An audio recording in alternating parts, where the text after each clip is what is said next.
రే లడ్డు. అన్నా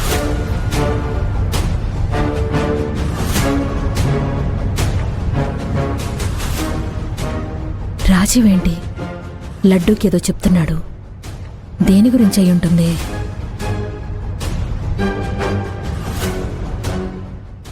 అయ్యో పంతులు గారు, వెన్న కూడా కావాలని చెప్పారు కదా, నేను మర్చిపోయాను. ఇప్పుడే తెస్తాను ఉండండి. ఓం క్షీరోదన్వత్ ప్రదేశే శుచిమణి విలసత్ సైకతే మౌక్తికానాం. రాజీవ్ చెప్పింది వెన్న గురించా? కాదు, ఇంకేదో ఉంది. గోలోకం సుందర మణిమయ ప్రదేశం. అక్కడ రాధాకృష్ణులు ఒకరికొకరు ప్రేమని పంచుకుంటూ విహరిస్తూ ఉంటారు. అక్కడ ప్రేమకి తప్ప ఇంకో భావానికి తావే లేదు.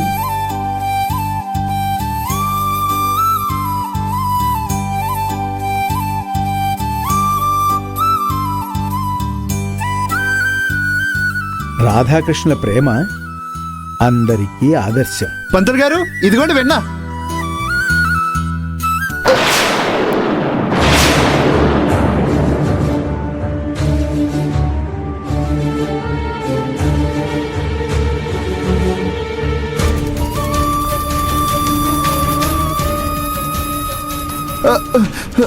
సారీ జ్యోతి గారు, చూసుకోలేదు.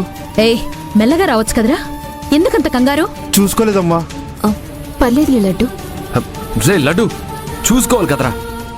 మీరు కూడా ఏంటి జ్యోతి గారు పర్లేదంటారు? అది వెన్నండి, జిడ్డు జిడ్డుగా ఉంటుంది. మీరు వెళ్ళి క్లీన్ చేసుకొని రండి. రే లడ్డు, అలా చూస్తే ఏంట్రా, తీసుకెళ్ళు. రండి జ్యోతి గారు. సారీ జ్యోతి గారు.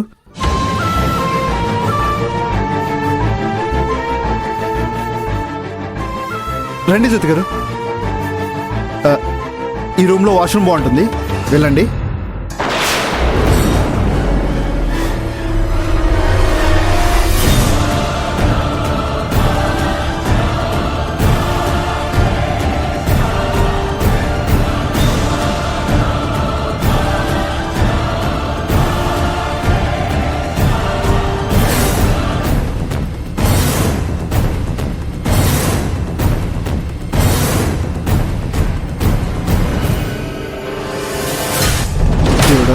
జ్యోతి గారు ఎలా డైరీ చూడాలి.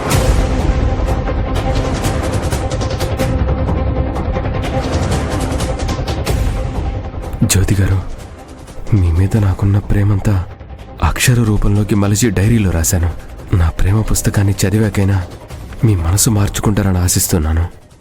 బాబు, మీరిద్దరూ కలిసి పూలని మధుసూదనుడి మీద వేస్తూ ఉండండి.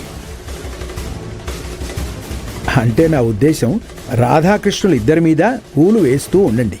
రాజీవ్, ఓం శ్రీకృష్ణ పరబ్రహ్మణే నమో నమః. ఓం వాసుదేవాయ నమః. ఓం ప్రద్యుమ్నాయ నమః. ఓం మాధవాయ నమః. ఓం గోవిందాయ నమః. ఓం ఋషికేశాయ నమః. ఓం శ్రీకృష్ణాయ నమః. ఓం గోపీవల్లభాయ నమః. ఓం మధుసూదనాయ నమః. జ్యోతి విషయంలో రాజీవ్ ఏదో ప్లాన్ వేసినట్టు అనిపిస్తుంది. అదేంటో తెలుసుకోవాలి. దేవకీ పరమానందం కృష్ణం వందే జగద్గురుం. కృష్ణాయ వాసుదేవాయ హరయే పరమాత్మనే ప్రణతః క్లేశనాశాయ గోవిందాయ నమో నమః. ఓం క్షీరోదన్వత్ ప్రదేశే శుచిమణి విలసత్ సైకతే మౌక్తికానాం. మాలాక్లుప్తాసనస్తః స్ఫటికమణిభైర్మౌక్తికైర్మండితాంగః. ఆనందీనః పునీయాత్ అరినళ్ళగదా శంఖపాణిర్ముకుందః. భూపాదౌ యస్య నాభిః వియదాసురనిలశ్చంద్రసూర్యౌ చ నేత్రే కర్ణావాసా శిరోద్యోర్ముఖమపి దహనో యస్య వాస్తే యమబ్ధిః. అంతస్థం యస్య విశ్వం సురనరఖగో భోగి గంధర్వదైత్యైః. చిత్రం రమ్యతే తం త్రిభువనవక్షం విష్ణుమీశం నమామి. శాంతాకారం భుజగశయనం పద్మనాభం సురేశం.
నా కొడుకు గదిలో నీకేం పని? క్లీన్ చేసుకోవటానికి లడ్డు తీసుకొచ్చాడు. అంతేనా? మనసులో వేరే ఆలోచన ఏమైనా ఉందా? అంటే మీ ఉద్దేశం?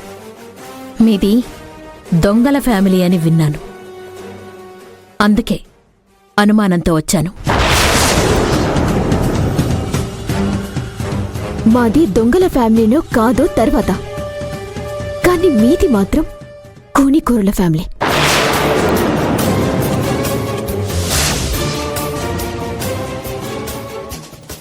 నన్నే అంత మాట అంటావా? మీరు నన్నంటే నేను సైలెంట్గా ఉండాలి, నేను మాత్రం మిమ్మల్ని ఏమీ అనకూడదు. ఏంటి తేడా? మీ దగ్గర డబ్బుంది, నా దగ్గర లేదు, అంతేనా? ఏమో అనుకున్నాను, కనపడేంత అమాయకురాలువేం కాదు. నేనేంటి మేడం, చాలా మంది పైకి మంచితనమనే ముసుగు వేసుకుని లోపల మరో రూపాన్ని పెట్టుకునుంటున్నారు. నువ్వనేది నన్నేనని నాకు తెలుసు, అనేదేదో డైరెక్ట్గా అనొచ్చుగా. లోపలొకటి పెట్టుకుని బయటికి ఇంకొకటి మాట్లాడటం నాకు తెలీదు మేడం. ఇక్కడ ఏదుంటే అదే మాట్లాడతాను, ఇక్కడ ఏమనిపిస్తే అదే చెప్తాను. నాకు రెండు రకాలుగా నటించటం రాదు. చాలా ఎక్కువగా మాట్లాడుతున్నావు. మాది దొంగల ఫ్యామిలీ అనే ముందు మీకీ మాట గుర్తులేదా?